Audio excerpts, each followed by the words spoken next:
Wednesday Wonders. I'm Ranger Erin and we're going to be talking today about clay. Our wonder of the day is, what is clay?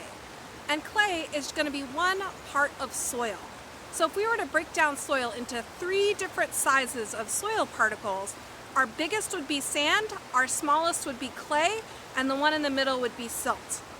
But our clay is going to be the stickiest of all of them. It loves water more than the other 2 sizes. So if you think about the times that you've dug in the dirt and you have found some soil that is really sticky and is easy to mold and really loves to hold on to water, then you've found some clay. On the other hand, sand really doesn't like to stick to itself. It lets water go really easily, and then silt is going to be somewhere in the middle.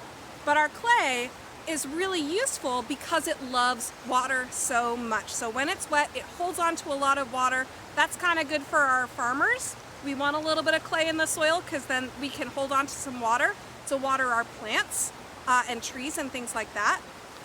But we can also use it to make things. So the fact that it can hold its shape means that we can shape it into different things, and we have done that throughout history. So some obvious ones that we've used clay before are making pots and plates and different things that we can eat and cook with. We have also made whole houses out of clay. So if you've got a brick house, it's probably been made out of some type of clay that's been shaped into bricks, fired, and then stacked on top of each other. We've also made lots of artwork out of clay, so we can shape it into different shapes and use it for our art purposes.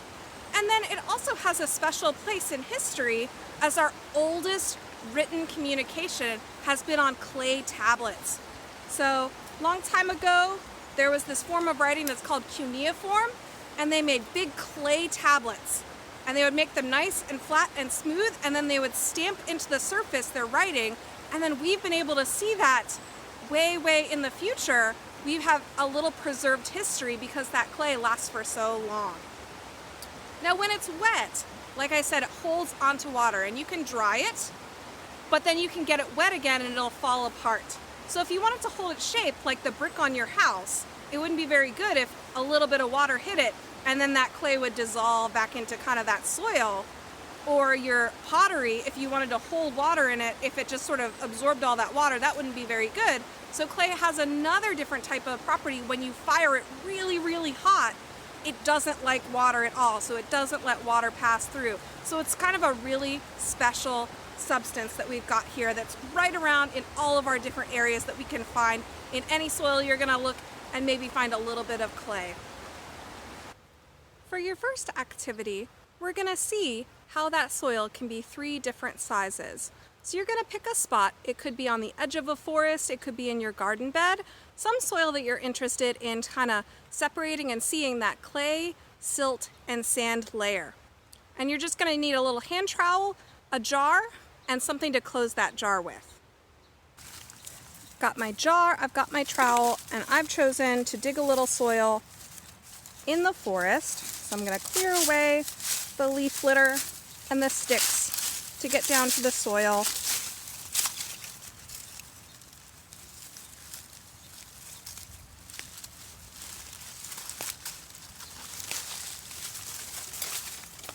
Pour that soil in that jar. And I lost a few chunks here. If you've got any worms or living creatures that come out of there, you can always grab them and set them back in the soil.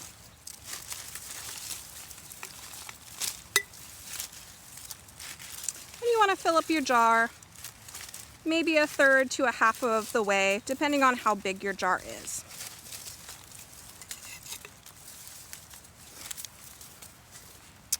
And then we're going to add some water. And you want to cover that soil completely. You're going to close it up. Shake it up really good until everything is swirling around and there's no more lumps in there. And you're going to set it down for a few hours until everything has settled out. And we'll take a look back at this jar once we've done that. Here we've got our jar all settled out. You can see the water is up here. There is some organic matter floating at the top. That's like our roots and our leaf bits that are stuck in the water. Up here on the top we've got a couple of layers of clay. There's a really light clay and then there's a darker clay. In the middle, a very thin line of that silt, and at the bottom there's a whole bunch of sand. So that sand, the biggest particles, they're the heaviest. They're gonna lay on the bottom. On top of that, the silt, just a little bit smaller, gonna lay right on top of that. And then the clay, the smallest of all, looks really smooth in there, is laying on top. For your second activity, we're gonna be making pinch pots out of natural clay. So we're not gonna buy our clay, we're gonna find it out in nature. A creek is a great place to go to find some clay. So anytime you've got a little curve in your creek, there's gonna be two sides. One side is going to be full of rocks and grit and sand and kind of those large bits of soil. And then the other side is maybe going to be a little bit steeper, but it's also going to be smooth and full of that clay and that silt. So we want to go to the side that has that smooth soil, and that's going to be our clay. You might want either a hand trowel, a little small shovel for your hand, or you can use a digging stick. And we're just going to take just a little bit of that soil.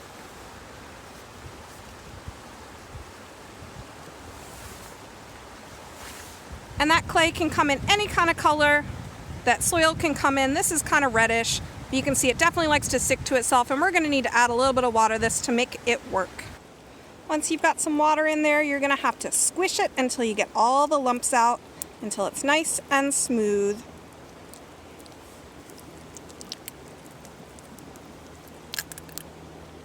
Now I've got it mostly smooth as I need to make it. I've already rolled it into a ball.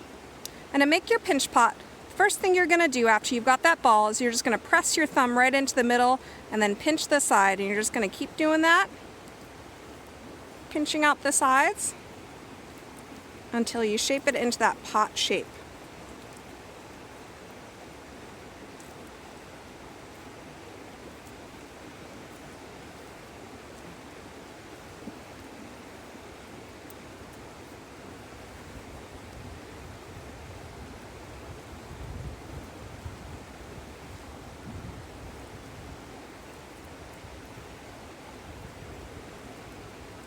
And your choice, what you want to do with it at this point.